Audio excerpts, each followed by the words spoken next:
In this live recording of the Family Futures podcast, our expert by experience guests reflect on their experience of contact with birth family members. I'm going to say something actually for a few minutes. It was picking on from something Julia mentioned.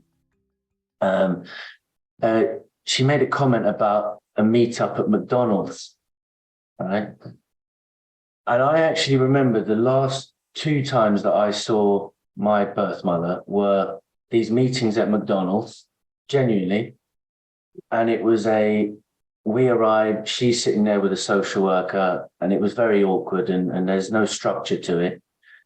And I had not had any professional support from Family Futures at this stage. I had that a few years later.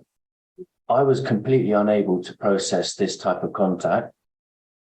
And as it turned out, decided I didn't want contact anymore. But I know, and in fact, I did a discussion with Alan from Family Futures online. They recorded it, it's online, the podcasting.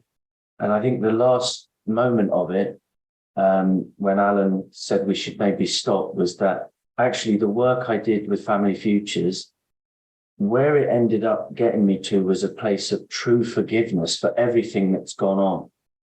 I feel like if with the right professional support in a contact meeting, I mean, they touched on having specific questions, you'd had time to read them, think about how you'd answer.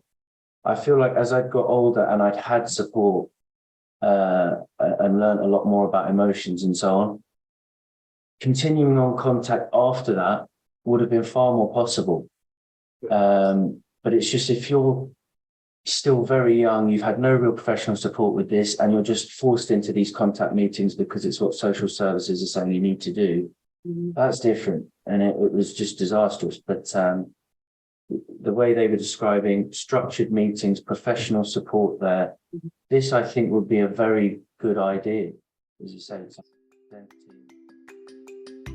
You can find the full episode on the Family Futures podcast, wherever you normally listen.